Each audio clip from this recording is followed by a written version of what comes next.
ISUPK.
This is the book of Psalms, chapter 68 and verse 11. The Lord gave the word. The Lord gave the word, man. Right. You know, that's a simple answer. The Lord gave the word, man. This is the word of the Lord. You understand what I'm saying? Nothing more, nothing less. Read on. Great was the company of those that published it.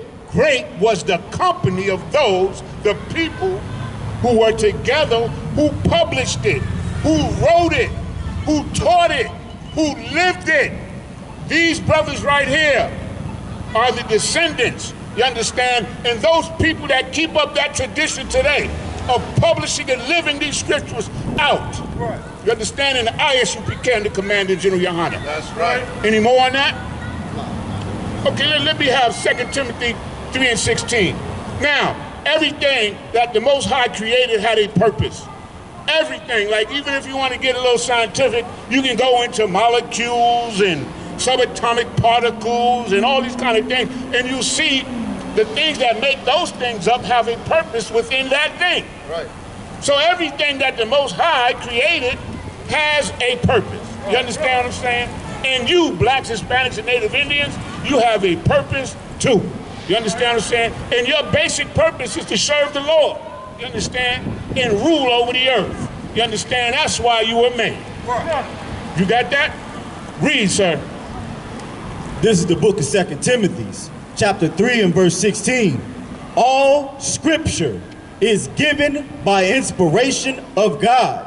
All scriptures, all the truth, every scripture, every verse, every line in this Bible was given to the prophets by inspiration. Every man has a spirit. Every woman has a spirit within them.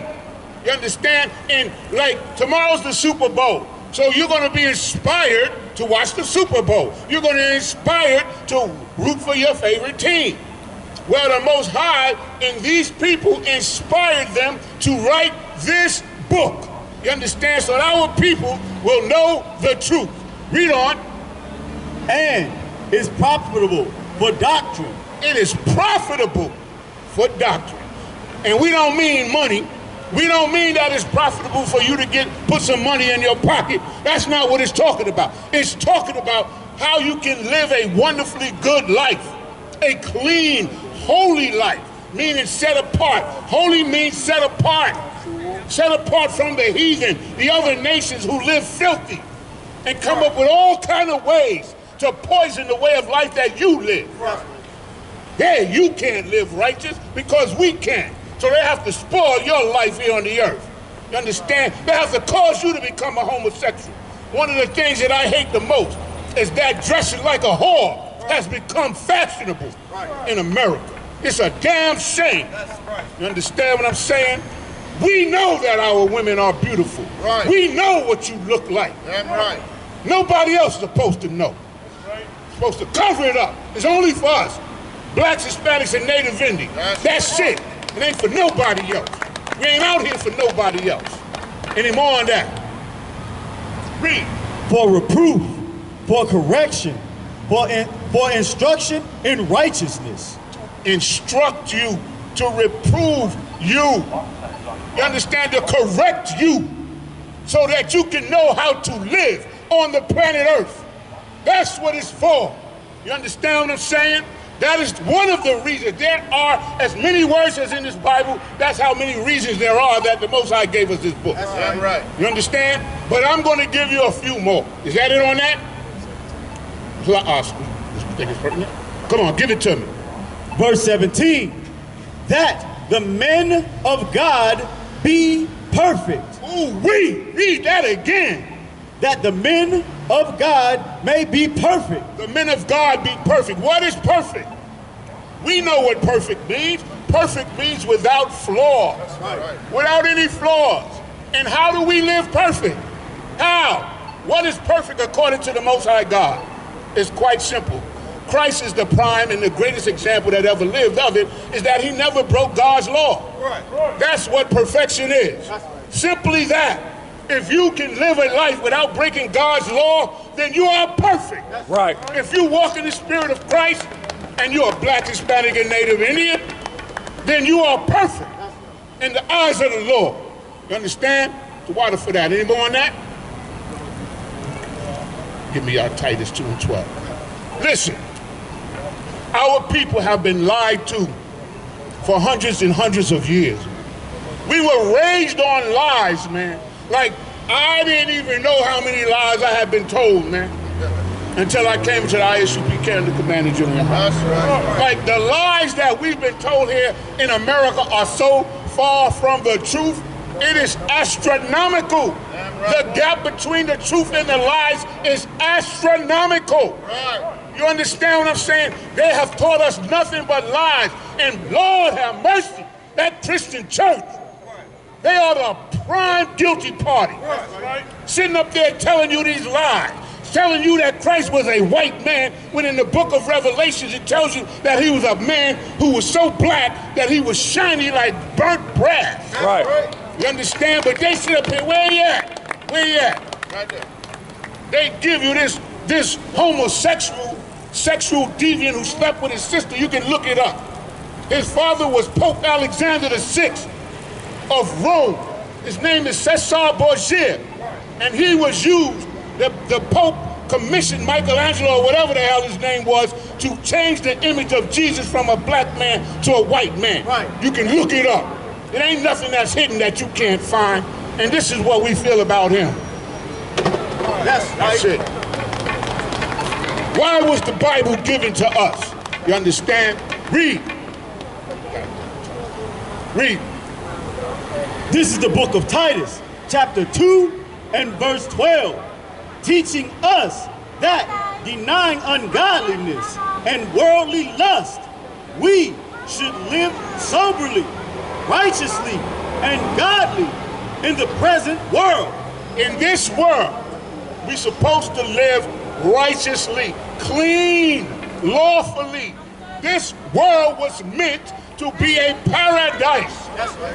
White life is supposed to be wonderful. Come on. Oppression is anti-life. That's right.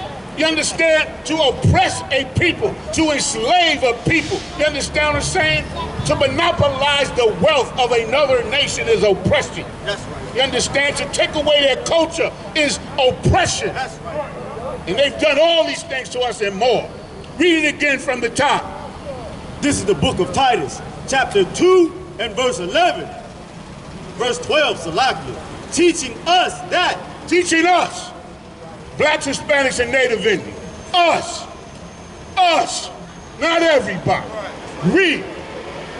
Teaching us that denying ungodliness and worldly lust, we should live soberly.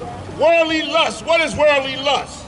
A man loving another man. That's right. That's a worldly love, man. Right. You understand what I'm saying? Loving material things more than you love the Most High. Loving material things more than you love your brother, your sister. That's right. Those are worldly lusts. Loving drug addiction. You understand? Loving drugs. Loving poor and wicked and unclean food. That's right. Those are worldly lusts, man. These scriptures got it all. And we're going to bring it out for you today. Read on. We should live soberly, righteously, and godly in this present world. Now, it doesn't mean that you can't have a little drink. It means that your mind is sober in what you do. Right. And if you drink a little bit, man, you better be able to handle yours. Or don't drink. Drinking is not unlawful, but being alcoholic and being a drunk is. That's right. You understand? Right. Man has power over the earth, man. And you mean to tell me you can't control your alcohol? Right. That means there's something wrong with your mentality. That's right. That's what that means. If you can't control something, a substance that you take in your body, then you shouldn't take that substance into your body. That's right. You understand? This is what these scriptures are telling us, man. These are the scriptures. These are the things that the Most High gave us for correction, to correct our people. You understand? There's no program that you're going to produce on this earth other than this Bible that's going to straighten out blacks, Hispanics, and Native Indians. There's no other program. They tried anything, everything. They tried to give you needles. They tried to give the drug addicts needles. They said, oh, we can't stop them from using drugs. You understand? So we'll just give them needles so they don't spread HIV. But has it corrected their condition? Right. No. You understand? Any more on that? Read. Go to 13. Give me 1 Peter 1 and 7. Listen, the I.S.U.P.K, the Israelite School of Universal Practical Knowledge, man. Don't worry about the name. The name is a serious name. It's a beautiful name. But look at the work that we do, man. Look at what we're out here for, man. Look, you judge everything on what it accomplishes, what it does. You understand? If you're watching football, you say that's a good football team because they win. Well, right here, these are winners, brother. In I.S.U.P.K, we are winners because we obey the law, statutes, and commandments, man. And that's what the Most High wants from his people.